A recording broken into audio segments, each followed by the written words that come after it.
Congratulations to Blue Scapegoats for winning the Protagonist Drawing Contest. Be sure to check out their Tumblr down below. It is linked in the description for some awesome fan art. Hello everybody, it is Dylan from Yugioh Everything back with another video. Today I will be reviewing the Dark Side of Dimensions English dub. Now if you haven't seen based on the title and you haven't seen based on the thumbnail, this is a full spoiler review. If you have not seen the movie, do not watch this. I made another video about 5 to 6 minutes giving my general thoughts about the movie that contains no spoilers at all. So watch that video first, or watch that video and just watch that video if you have not seen the movie yet. You have been warned. I will be going into massive spoilers, things that I like, things I didn't, things I wish they did a little differently, things I loved about it overall, and my overall rating of the movie at the end. And overall, I have to say, I loved this movie. This is my favorite Yu-Gi-Oh movie, and that says a lot because I haven't even watched the original, and usually I enjoy the original a little more than the dub, but I've only seen the English dub, obviously. And I absolutely loved it. 4K Media did a magnificent job with the dub. I was more than impressed. There were scenes, it was just a very good movie, but we'll get into that. We'll get into the things that I really liked, things that I didn't like, grab some snacks and grab a drink because it is going to be a long video, maybe one of my longest reviews yet. It's not really an episode review. This is a full 2-hour movie review. So sit back and enjoy my review of the English dub of Dark Side of Dimensions. So we begin in Egypt, and we see Kaiba, actually the very first scene, we see Kaiba looking at the Millennium Puzzle, and we already kind of know. By the way, before I get into this, the only thing that 4K Media changed is the original movie is set after the manga, and this movie is set after the anime ends. So what was always going to be tricky with them, and there were a few instances where I kind of noticed the continuity didn't really work, is you have a Seto Kaiba who in the manga was not present during the ceremonial battle between Yugi and Atem, and so in the original version of the movie, he's driven because he doesn't really believe, at least this is what I'm pretty sure, I know he wasn't there for the ceremonial battle, and I'm pretty sure these are his motives in the original, he doesn't really believe that Atem is gone, and we know his goal in this movie is to duel Atem, is to revive Atem. So in the English dub, in the anime, not really the English dub, in the anime, he was there to see Atem leave. And so there were a few pieces of dialogue that I didn't think worked. There were a few things that didn't work. And the first thing that I noticed was they're in the shrine excavating where the Millennium items apparently fell into. Now, here's the issue. In the manga, I'm pretty sure the tomb does not collapse.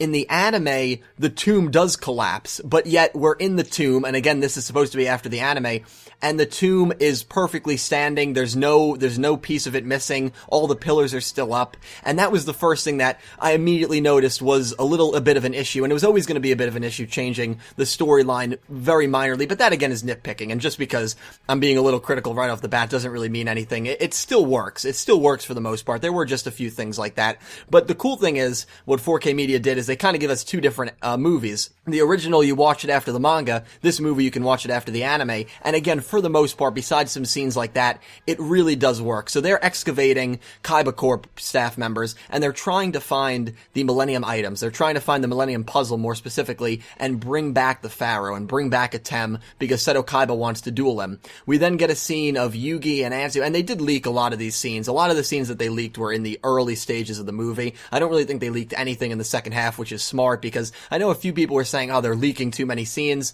and it is understandable, they were leaking a lot of scenes, but I think they only leaked about 5 minutes worth of scenes, and again, they were all kind of in the first half of the movie, so after you watch the movie, that's not really a criticism. I really didn't mind that. I think they did actually a pretty good job for the most part promoting this movie and getting the word out there, and I'm very excited to see how it does box office weekend, which is this coming weekend. But you see Yugi and you see Anzu, and again, excuse me, Taya. I'm gonna use dub names because this is the dub movie. I do apologize. It's just a bad force of habit. But you see Taya, and Taya does have a different voice actress. She does a fine job, though. She does really well. She's really the biggest character in the staff that I think has a different voice actress. We don't see Mai Valentine, by the way. Mai does not make an appearance in the movie. I was kind of hoping she does. She's one of the more notable characters missing. None of the Ishtars are in the movie as well. But besides that, pretty much everyone from the original show is in this movie. We see Yugi, and you know, he's talking to Bakura, and they're all going to school, and they're all getting ready to graduate. Taya says that, you know, she's leaving for America. I believe it was America. She got into the study abroad program to become a dancer. I don't think they say America. They might say America, but I don't think they do. But we know based on the events of Duel Monsters and the manga that her goal was to leave for America to study dance. So even if they didn't say it, you kind of know that that is where she's going to head off to. Joey and Tristan have some great humor scenes, and the humor was really spot on in the movie. I thought they did a really good job writing the humor. Joey, every time he said something, pretty much the whole theater was kind of laughing because, I mean, he's a bit of a clown. He's one of my favorite Duel Monsters characters, but he really is a clown, and I loved him in the movie.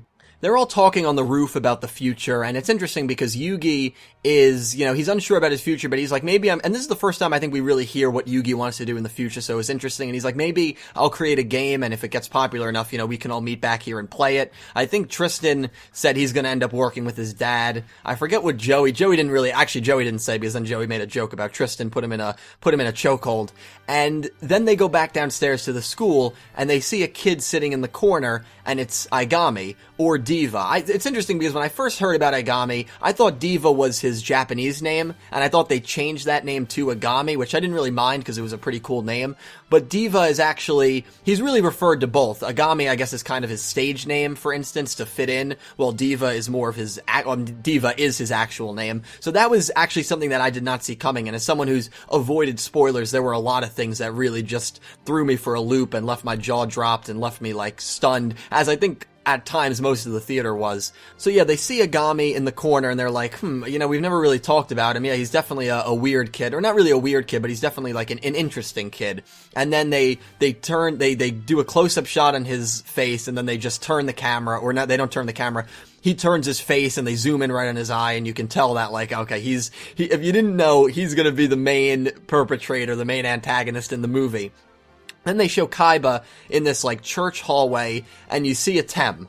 And I knew, because this was one of the two scenes that were spoiled for me and that I did watch in the Japanese version, and I knew this wasn't a Tem. I knew this was a hologram. But they duel, and Kaiba actually gets the better of a Tem. And again, I'll tell you, the voice acting, Eric Stewart and Dan Green, I never really had a doubt that they were going to be good, and they were very, very good. I mean, they sound almost identical to the way they sounded 15 years ago. Incredible voice actors, and they did such a great job portraying these characters as they did in Duel Monsters. But I think the unsung hero of the cast was Daniel J. Edwards. He's the person who played Egami, and I thought he did an incredible, incredible job playing Egami, and it's not easy to build up a villain and give him a voice that works with him, and I think 4K did an incredible job casting him. I like his Dennis. I also like Matt Shipman's Kurosaki Shun in Arc 5. Those, I think, are the two standout performances in Arc 5, and I think they casted him perfectly. But let me know what you guys think. Do you guys like his voice or not? Because I loved his voice, and it's kind of a shame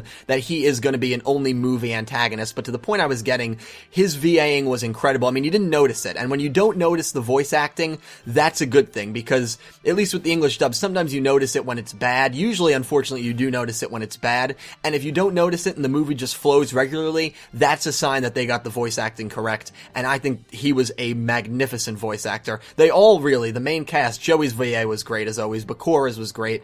They were all, Tristan, you hear Yusei Fudo back on the big screen, they had his original VA. The VAs were great, and combined with the no censorship, this was a great take on the dub. This was a great take on the Dark Side of Dimensions. It was really well done by 4K. I was very impressed. Back to the story though, Kaiba duels a Tem. Kaiba defeats him, and, the staff comes in, and this is one of the funnier scenes, in my opinion. The staff comes in, and Kaiba's like, everyone's like praising him, like, oh, you did such a great job, said, oh yeah, you finally beat him, and Kaiba's like, shut up, you fanboys, or something. He said something along those lines. Again, the humor was really, really funny, and he crushes the water bottle that they give him, and he's just like, fire whoever made this water bottle. A water bottle shouldn't bend this easily. And they're just all like, yes, sir, and so someone's getting fired, but he makes jokes like that the entire movie about just firing people, and he is honestly the funniest character in the movie for me. Usually, I actually thought it would have been Joey and Tristan,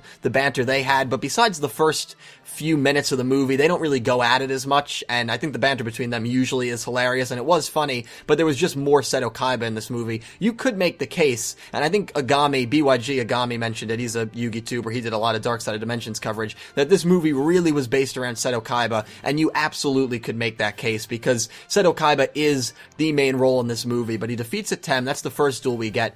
Mokuba's like, yo bro, we found the Millennium Puzzle, get over here. And so Kaiba heads over there. But actually before that, before even the Atem and Kaiba duel, I'm talking a little out of place, we see what Egami is capable of. We see bullies going after Egami, and Joey breaks it up. And so they're like, meet us in the sewers at like 10:30 p.m.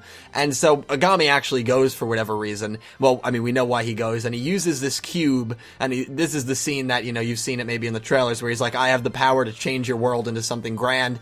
And he ends up... It's actually a pretty brutal scene, but he ends up just killing off the 5 guys that were bullying him, surrounded by all these, like, creepy kids that are with him, and we know that the term is used, and we learn that the plana, which is the people and the power, I believe it's the power that the cube gives him. They never really call it the Millennium Cube, but I've heard it dubbed that. I don't know if the Millennium Cube itself is the plana. I unfortunately couldn't gather all the details in one go, but I'm pretty sure that the plana is just kind of represents the power that the cube holds, and he's able to send these 5 people into a world, and we find out more about the world when he sends Joey into that world, which kind of a spoiler for what happens later, but he kills off these 5 people, and it was a really well done scene, and it just shows how evil and vicious this character can be, that he can just kill off people like that, and how powerful he can be.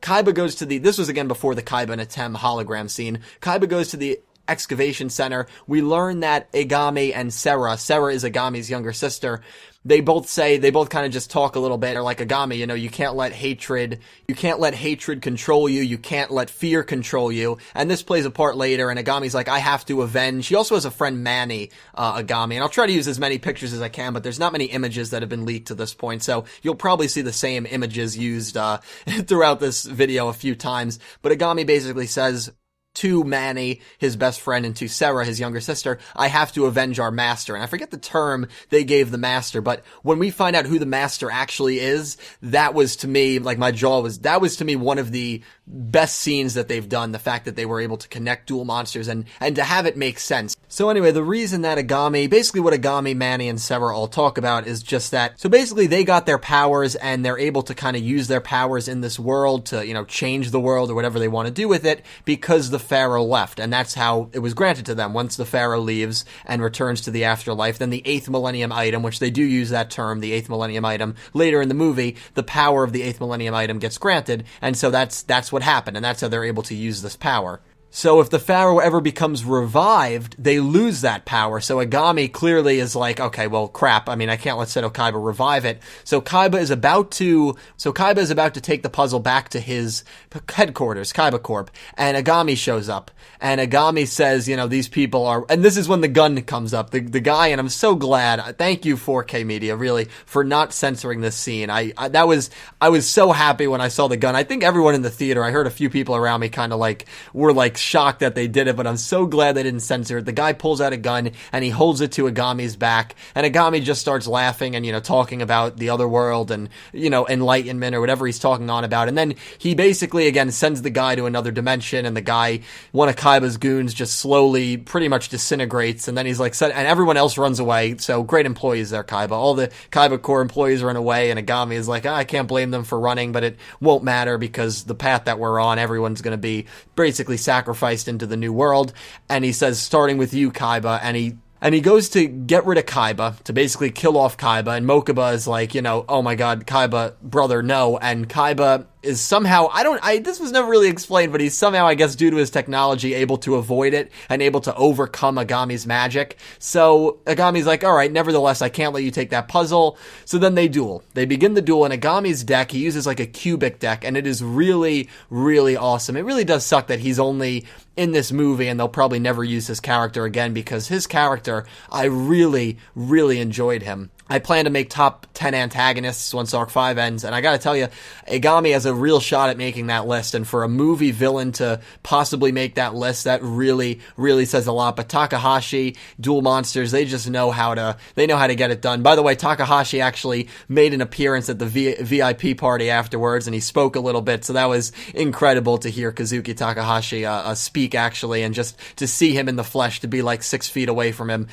Same with Dan Green, same with Eric Stewart. It was really just an all-around incredible night. It was an incredible experience. It's one that I will absolutely never forget, but Takahashi really knows how to write villains. He really does, and I wish he kind of maybe helped out Ono and Yoshida, the writers of, 5D's Arc 5 and Zexal respectively, because not to say they haven't written good villains. Yoshida's written some good villains, but I just wish that the villains were kind of consistent throughout Yu-Gi-Oh! Because that's something that has lacked this last decade or so. Really good villains, and Takahashi does it again. He wrote Pegasus, Marek, Bakura. I know a lot of people love darts. He always writes these amazing villains, and he does it again with Egami. And during the duel, Egami is about to defeat Kaiba and basically send Kaiba to his death, and Kaiba's like, there's no way it can end this way. And for me, one of the best moments, he's like almost going Super Saiyan, and he smacks the ground, and the ground, because keep in mind, they're dueling in the tomb. They're dueling in the tomb where all the Millennium items were put away. And what else was put away?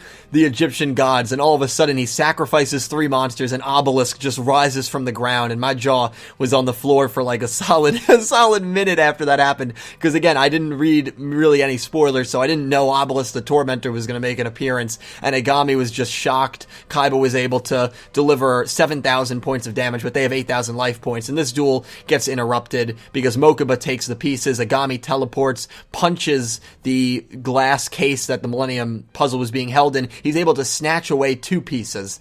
Mokuba then kicks him off, and he's about to, I guess, maybe take his turn, but Kaiba's like, alright, we'll finish this another time, and he hops in his jet and flies away. So that duel doesn't conclude. By the way, there's another type of dueling called Dimension Dueling, which they added into this movie, and I kind of liked it. Instead of taking battle damage, you kind of put your life energy into a monster's attack points. So let's say Kaiba summons his Blue Eyes White Dragon, he gives it 3,000 attack points. If Egami destroys it with a monster that has 4,000 attack points, instead of taking 1,000 points of damage, you don't take any battle damage, but you take the combined total attack of your monster. So Kaiba would take 3,000 points of damage, because that's how many attack the Blue Eyes White Dragon had, if that makes any sense. And to see a lot of OG monsters, by the way, that was another really awesome thing about this movie. Really, if you're an old school Yu-Gi-Oh fan and you have not seen Yu-Gi-Oh since Duel Monsters or GX, see the movie, because you don't need to know anything that happens really after Duel Monsters to enjoy the movie, and your nostalgia will kick in, and I can guarantee you'll really enjoy it. But anyway, we don't really see any other Egyptian gods, and it's kind of unclear how he was even able to use Obelisk, but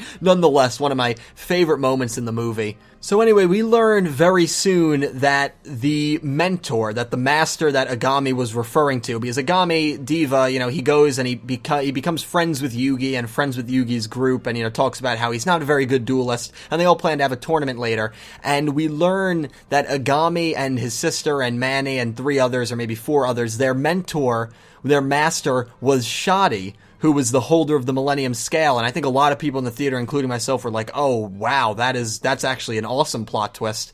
Because Shadi was always one of those characters that really was never used. And the term that they were calling him was Master something. I forget what it was, but it didn't really give any hint that it was Shadi until we see him in the flashback.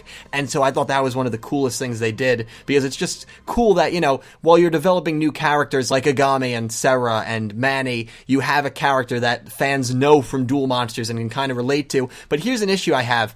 He's killed off by Bakura, because Egami goes back to the scene, and we actually learn how Bakura comes in contact with the Millennium Ring. His father goes on an expedition to find it, and he finds it, but Zork, the spirit of the Millennium Ring, kills Bakura's father in front of him, and in front of Egami and Shadi and all the kids. And then the ring obviously takes a liking to Bakura, because this is Bakura in the past, and Bakura, a young Bakura with a young British accent, it was kind of eerie to watch it unfold. He kills Shadi, and he almost kills the kids. He tries to kill them, but I guess his blow to Shadi wasn't strong enough. And it's funny because Egami, you can see in this flashback a younger Egami who's like, we can't give in to fear or hatred because it'll influence our decisions. And he's like, well, as long as I'm with you, that's not going to happen. And Shadi is like, you're already giving in to fear by saying that. Shadi was always one of the more intellectual characters, one of the more profound characters in the Yu-Gi-Oh universe. And obviously we learn that even though Egami identifies like this, he's not with Shadi anymore, and that's why he's so hell-bent on revenge and so hell-bent on destruction and getting back at Bakura and Yugi and the Pharaoh and all these, people who kind of, as he sees, killed off his master, killed off the only really father figure that he had in his life. But here's the issue I have, again, with 4K kind of making it so that it's after the anime, not after the manga. In the manga, we know Shadi is a ghost. We know that in the manga. That's stated in the manga. And he's killed off in this scene, and this is a scene that takes place before the events of Duel Monsters. If this is a sequel to the anime, I'm pretty sure it's never said that, and yes, he can appear and disappear, but I always thought that was his power, maybe with the Millennium Scale. Maybe he is a ghost in the Duel Monsters anime. I'm not, for some reason, I was pretty sure that he wasn't. I was pretty sure that he just had the same abilities as everyone else, but he was just as human and as real as Marek, as Ishizu, as Yugi, as all the Millennium item wielders. But maybe I'm wrong about that. You guys let me know, because if that is the case, that's another maybe continuity issue, but again, very nitpicky, very minor, and maybe that isn't the case. Maybe, now that I'm thinking about it a little more, maybe he was a ghost in the anime. I know it was stated in the manga that he was a ghost, and so him getting killed off here makes sense for a manga sequel, but in the anime, I don't know if it really makes that much sense, again, because I feel like he was well and alive in the anime. But again, that's very nitpicky, but it was awesome that they used him, and it was awesome that they used the character. So every Millennium item wielder, Pegasus was another guy. Pegasus, they didn't have Pegasus in this. They showed all the Millennium items, but they didn't. The Ishtars and Pegasus were completely gone from this movie, along with My Valentine. But not really a big deal. You can't have every character in the movie; it just wouldn't have worked. And I thought they were able to use a lot of characters that made it work. So anyway, we learn about this past, and Egami is about to kill. He does pretty much kill off Bakura, and he's about to send Joe. Well, he does send Joey to another dimension, and we see what the other dimension's like. Everyone just looks lifeless. Joey can't interact with anyone. He's running, but he's kind of losing his body at the same time because Egami is stripping away his memories, and as Egami says, it's just a matter of time before I take away all your memories and there's nothing left of you. And so that's how we see Joey, not in the best situation, but Tristan finds out, and Yugi and Taya all start to look for him, and they run into Egami. Before this, Sarah gives Yugi the piece of the Millennium Puzzle while Egami has the other. Kaiba needs 2 more to complete the Millennium Puzzle and quote-unquote resurrect the Pharaoh.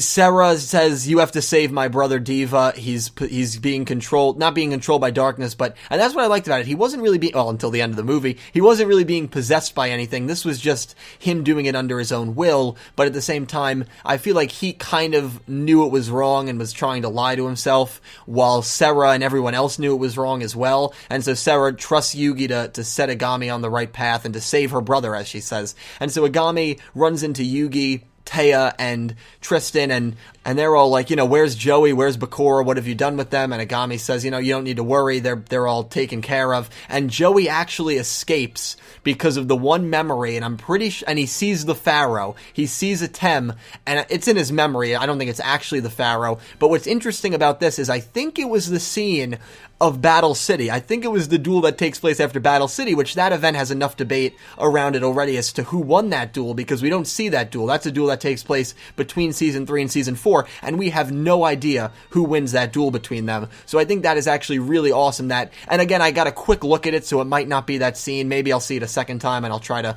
look a little more in depth, but I'm pretty sure that is the memory that actually saved Joey's life, and so that is really cool. Egami leaves the scene, and he goes to a rooftop where then he's captured by Kaiba Corporation members. Kaiba, in the meantime, goes to Yugi. He stands in the middle of a busy intersection, and he goes to Yugi, or Yugi sees him, really, and they walk to each other, and they just have a brief conversation. Kaiba's like, you have to duel me. I have Diva. I've captured Diva. You two are going to duel me. I'm going to win both items in front of you, and then I'm going to duel the Pharaoh in front of everyone and defeat him. Kaiba just very hell-bent on defeating a Tem, as he has been the whole movie, as he was pretty much the entire series of Duel Monsters. And so this sets up the final battles. You have now Yugi, who's going to go against Kaiba. You have Egami, who's going to go against Kaiba, and the winner will win the Millennium Puzzle pieces. However, before this happens, I should say, Manny, Agami's friend, finds the Millennium Ring. This is right after Egami and Kaiba duel. He finds the Millennium Ring, and the Millennium Ring takes control of him. Egami is able to use the cube to kind of, not really save Manny. Manny actually gets sent to another dimension. He gets killed, but he gets revived later in the movie. and the Millennium Ring is still there in this alternate dimension, and, you know, Egami makes some quote like, why do I have to lose everyone? You know, you start to feel bad for him, especially in the duel with him and Yugi. You see the flashbacks of him before Shadi took him and his sister under, you know, his belt, and I mean, there's one scene, well, I'll get into that, but Yugi and Egami start to duel, because Yugi actually gets really strict, and he's like, Kaiba, I'm dueling Egami, you know, there's nothing, like, he gets really fierce and vicious, and this is little Yugi Moto, and everyone in the theater was kind of, like, laughing, and I think someone behind me was like, oh, shit, you know, everyone was just kind of shocked that Yugi actually stood up to Kaiba this way, and Kaiba was like, fine, you know, even after a speech like that, even Kaiba couldn't let him, not duel Egami, so they begin to duel, and Egami really has the upper hand in this duel, really dominating Yugi. Yugi is dueling, also keeping in mind that if he wins, Bakura is going to be revived, and that happens. Yugi does end up winning this duel, but we see a flashback, and Egami is working with his sister trying to get enough money for this guy that I guess was taking care of them, and he goes to the person, and the guy is some, you know, bitter old man, and he's like, oh, you didn't get enough money for me, no food for you, and so Egami goes, and he apologizes to everyone else, and he's like, sorry, I didn't work hard enough, and Manny is like, well, just hold this pillow to your stomach, it almost makes you feel like you've had a full meal, and it's like, damn, that is really messed up. Like, you really do feel sad for these guys and this group of orphans, and then Shadi comes and he saves all of them from this, you know, mean guy, and I'm pretty sure he kills the guy. I'm pretty sure he does. And Shadi is, you know, he's the man. He's a character that I really, really did like in Duel Monsters. The only way Yugi wins, and Yugi does win, and he wins the same way he defeated Strings, and the same way, if anyone's kept up with Arc 5, Akiba Reiji defeated Roger, an infinite loop. He uses 3 traps so that Agami's monster keeps attacking, it gets deflected towards him, and he keeps taking damage. And yes, so in this movie we see an infinite loop kill. Not in the first turn, so it's not an OTK like Reiji was able to pull off, but it's very reminiscent of that duel, very reminiscent of the Yugi and Strings duel, where he was able to manipulate Slifer and use the attack points and the second mouth to just keep destroying the revival jam. He was able to keep doing that, and so very, very similar here, which was actually really cool to see. He defeats Egami, and Egami disappears into thin air, and then he begins his duel against Seto Kaiba, and this is a duel that, you know, the Battle City duel, and this is coming from someone who, again, has seen all 900 episodes of Yu-Gi-Oh!, has seen all of Duel Monsters, all of GX, all of 5Ds, all of Zexal, all of Arc 5, and this is still my favorite duel today. Yugi vs. Kaiba, the Battle City semifinals. So I was just so excited to see this duel. I had seen a clip of it on YouTube, and I was like, I'm going to be honest, I was like, I don't think the dub is going to be able to kind of regenerate that emotion. But again, they did a very good job, because you do have 2 of their best voice actors, Dan Green and Eric Stewart, going at it, and they did a great job. They did a really good job going back and forth. You see the Dark Magician Girl, Apple Magician Girl, Yellow Magician Girl, Blue Eyes Chaos Max Dragon, Deep Eyes White Dragon, all these new monsters, and it was awesome to see. It was so nostalgic, and there's a point where, because keep in mind now, Yugi has both puzzle pieces, so after they go back and forth, this is right after Gandora and Deep Eyes get destroyed, they destroy each other, this is right after, I'm sure, the clip that a few people have seen. Yugi walks over to the puzzle, and he's like, Kaiba, he's gone, and he puts the 2 pieces in, and he completes the puzzle, which Sarah and the others are watching in the distance. They're like, he's not going to do it, because Yugi knows if he completes the puzzle and the Pharaoh revives, Sarah and all them, they don't die, but they lose their power. They lose their power. They're pretty much irrelevant. Yugi puts on the puzzle, and there's nothing. There's absolutely nothing. And Yugi and Kaiba go back at it a little bit. Kaiba is in denial, as you would expect him to be. He's like, he's just scared to face me. He summons his Deep Eyes White Dragon, goes to attack. Yugi deflects it, summons Black Magician, direct attacks. Now, Kaiba has a face down card, and Kaiba only has 2,500 life points left. The Dark Magician's attack goes through. As the life points are counting down, you're thinking, oh wow, Kaiba lost to Yugi again. And the life points freeze at 100, Kaiba smiles, but we never see the face down card, and we never get a conclusion to this duel, which, I don't want to say it annoys me, but that was I just wish we had some closure on who was actually going to win this duel. I didn't hate that aspect of it, but like, I just really wanted to know who was going to win. I wanted to know if Kaiba was finally going to be able to defeat Yugi, and maybe, obviously that face down card was enough to prevent him from losing all of his life points. It would have been his turn. Maybe he would have been able to pull out a victory. We will unfortunately never know, but the duel gets interrupted by Egami, who has merged with Zork. We have to imagine it's Zork, not Zark. I'm used to saying Zark because of Arc 5. Zork, the spirit of the Millennium Ring. and we see this grotesque looking guy. He's got like cubes for eyes. He's got this really demonic gargoyle looking body. And, you know, here's another thing that I wish they did. They never used the name Zork, and they never used Spirit of the Millennium Ring. Maybe they did it in the original, but they never said those terms in the dub, because I was waiting for that term, and I wanted them to say Zork, and I wanted them... But I'm pretty sure it is Zork, because at the end, they do say Shadow Game, which, again, Shadow Game is a dub-only concept. It really just is a dark game, a Yami game.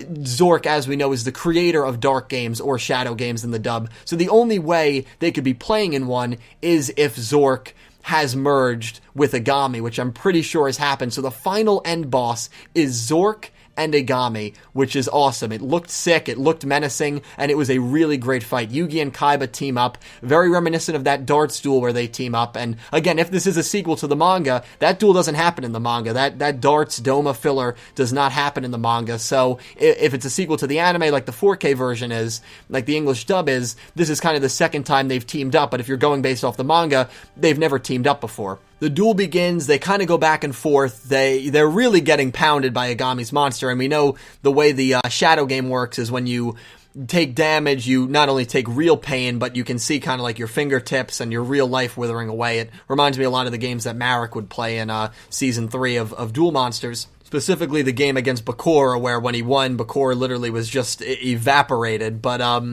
but it was a good duel. This was a very entertaining duel. It was great to see Kaiba and Yugi work together. The way it ends, Kaiba ends up sacrificing himself. Yugi should have been killed. Kaiba takes the bullet, kind of similar to what Jesse Anderson did when Judai and Johan versed Fujiwara and GX. Very similar, actually, where Judai, the main protagonist, would have lost that duel had it not been for his partner. Kaiba takes the damage, he takes the loss, right before he collapses and succumbs to pretty much death, he hands Yugi the puzzle and he's like, you have to bring him back. Kaiba collapses, and Yugi has the puzzle, and he survives a few of Agami's hits, but he really doesn't have any hope left. Yugi is about to draw, and he's like, I believe in the heart of the cards. That's the only time he said heart of the cards, and it worked out brilliantly, because Yugi draws the card, and right as he draws the card, a yellow beam flashes down from the heavens, and you hear the music, and it's Atem. Atem has actually risen out of the Millennium Puzzle, and Atem, no dialogue, Atem does not speak once, which I kind of like that. And what was really interesting is he doesn't say anything, he draws a card, he summons it, and it's Mahad. And if you don't know who Mahad is, he was a priest who served the pharaoh back in ancient Egypt, who merged with I believe it was his illusion magician, and he became the dark magician. He became the dark magician against Bakura, against Zork, excuse me. And so he summons Mahad, or someone who looks exactly like Mahad. Mahad has this ring around him, attacks Agami's monster, and Egami is destroyed. Egami and Zork both get destroyed. They both get evaporated, and Atem and Yugi then just kind of have a moment where they split apart from each other, similar to how after he defeated Pegasus, they kind of looked at each other, but no dialogue. They just smile at each other. They shake their head, and Atem pretty much doesn't destroy the Millennium Puzzle, but the Millennium Puzzle just disappears along with him, and that's that. And that is how it ends. So Yugi and his friends all kind of join together. Kaiba's like, I knew he'd come, and Yugi's like, yeah, you did. I really didn't think he would. And Kaiba's like, you've always had your relationship with him. I've always had mine. And he walks away, and, he says, until we cross paths again. And this is when the movie ends, and it's kind of sad, because this is the last time that we will probably ever see the original cast on screen again, on a movie screen, on a TV screen, and it's sad to think about that. And that's why, if you're still watching this review and you haven't seen the movie yet, even though I just kind of said what happens, see the movie. You really should, because you probably will never have another chance to watch these characters again. And again, even if you haven't seen Yu-Gi-Oh! In 12 years, it's still a marvelous movie, and I still think you will really, really enjoy it. You don't need to have seen 5Ds. You don't need to have seen Zexal or Arc 5 to enjoy this movie, and that's probably what I liked about it the most. The nostalgia was incredible, and the execution of the English dub was really well done, but we have these farewell scenes. Egami, or Diva, Sarah, Manny, they all lose their power because the Pharaoh did resurrect, and, Sarah is just like, it's for the best,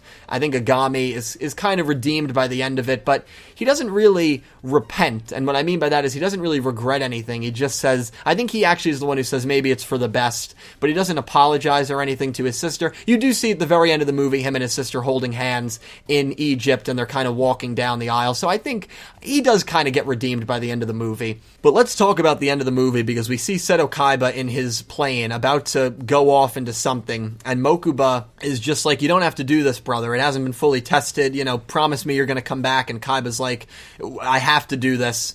And so Kaiba leaves. And the next time you see him, he's got all this really awesome tech on, all this really awesome technology, all this really awesome gear, and he's walking into a tomb. And if you've seen Duel Monsters, you know what it is. It is the Pharaoh's tomb that was shown in Season 5. He walks into the tomb, and there is Atem sitting on his throne. Kaiba smiles and pulls out his duel disc. Atem stands up. He pulls out his duel disc. I believe he pulled out his duel disc. He might not have. I think he just stood up and smiled, and that's how the movie ends. An incredible, incredible ending. So Kaiba is able to, I guess, time travel back in time because of his memories, because the new technology is all compatible with your memories and being able to kind of visualize what you want to happen and then that actually happening. And so Kaiba was able to visualize himself going to Egypt and versing Atem in the past, and that is how the movie ends. Out of 10 stars, I'm giving this movie a 9.0 out of 10. I think I've said it before and I'm standing by it.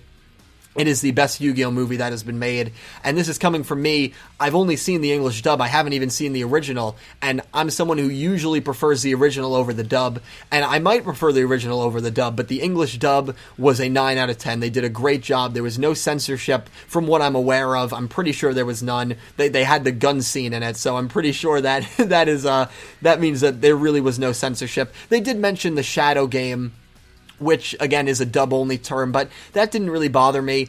The main issue I had was them saying that it was a sequel to the anime and not a sequel to the manga, because that made some elements not really work. Like, for instance, the Pharaoh's tomb, where the Millennium items were put to rest. In the anime, that entire area collapsed and caved in, and now it's a sequel, and you assume maybe it's 3 or 4 years later because they're graduating high school.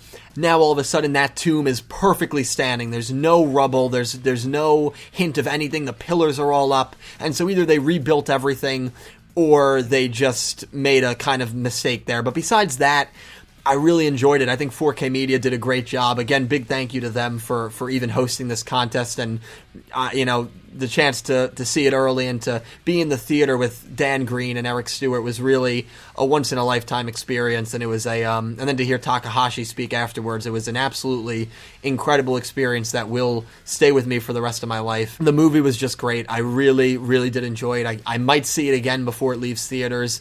I will probably get it when it comes out on DVD. But again, if you have not seen this movie, even though I just told you everything that happens, you need to see it. But let me know. I hope you guys watching, you have seen it at this point, and I didn't spoil anything for you. And if I did, obviously I made the disclaimer in the thumbnail and the title and in the beginning of this video, but let me know all your thoughts down below. Things that you liked, things that you didn't like.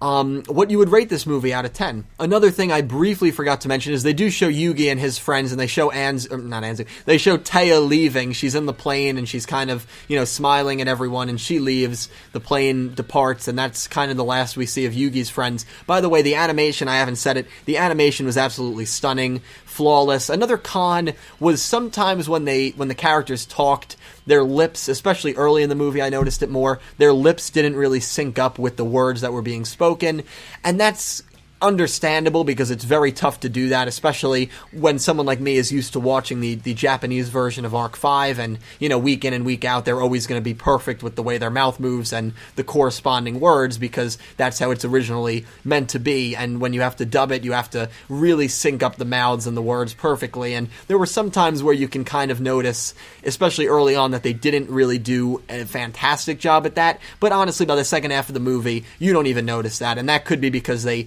did it better as the movie went on. But besides that, I'm just nitpicking. I really loved this movie. I loved what 4K Media did with it. The voice acting was great. The animation was great. The story was great. The movie is about 2 hours long, so, definitely make sure you don't drink a lot of water before you go, because if you have to go to the bathroom and miss 5 minutes, that that kind of sucks. Luckily, I usually have to do that during a movie. It didn't happen with this one. But yeah, that that is going to wrap up my review, guys. Thank you so much for watching. Kind of sad. This will be like the last time I'll probably review anything Duel Monsters related. It's really the first time. I know I did Season 0. That's not really Duel Monsters, but yeah, I might do a review on the original movie when it comes out, the subbed version. But yeah, this has been a lot of fun. I hope you enjoyed my spoiler cast, I guess you can call it. I hope you check out the movie. I hope you've seen it already. And let me know down below some of your favorite elements, some things that you didn't like, maybe some things that I completely forgot to mention down below. I hope you all have an amazing day. Thank you so much for watching. I will see you next time.